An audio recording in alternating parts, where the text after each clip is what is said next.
puisque les morts n'existent pas au Congo. Depuis 16 ans, les Nations Unies sont au Congo. Un budget de combien? 1,5 milliard, dit-on. Je n'ose le croire. 20 ans d'1,5 milliard. 20 000 membres des Nations Unies, civils et militaires.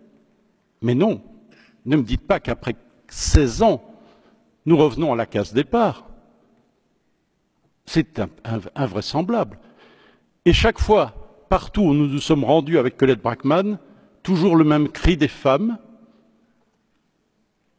Pourquoi n'a-t-on pas poursuivi nos meurtriers?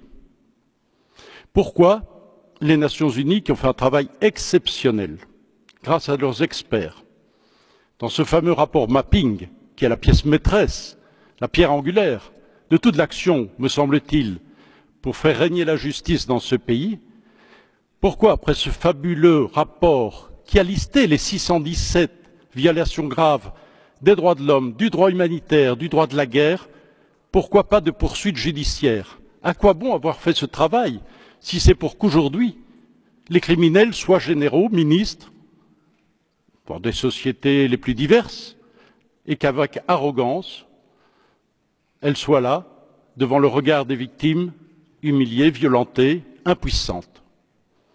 Pourquoi n'a-t-on pas donné une suite judiciaire à ce document? Les listes existent. Les listes ont été établies. On en a encore parlé hier avec Madame Navi Pillay, qui à l'époque avait des responsabilités importantes aux Nations Unies. Pourquoi cette impunité? Pourquoi pas de justice internationale, pas de tribunal pénal international, pas de tribunaux spéciaux, pas aujourd'hui pour le moment de tribunaux mixtes comme ça a été le cas au Cambodge? Je sais que des propositions ont été faites, qui ont été refusées par les autorités congolaises. Mais enfin, ce cycle nous mène où? Dans le mur absolu. Et on dira encore dans 1 an, dans 2 ans, ah mon Dieu, si on avait su. Mais non, on le sait. Ce n'est que la répétition de l'histoire.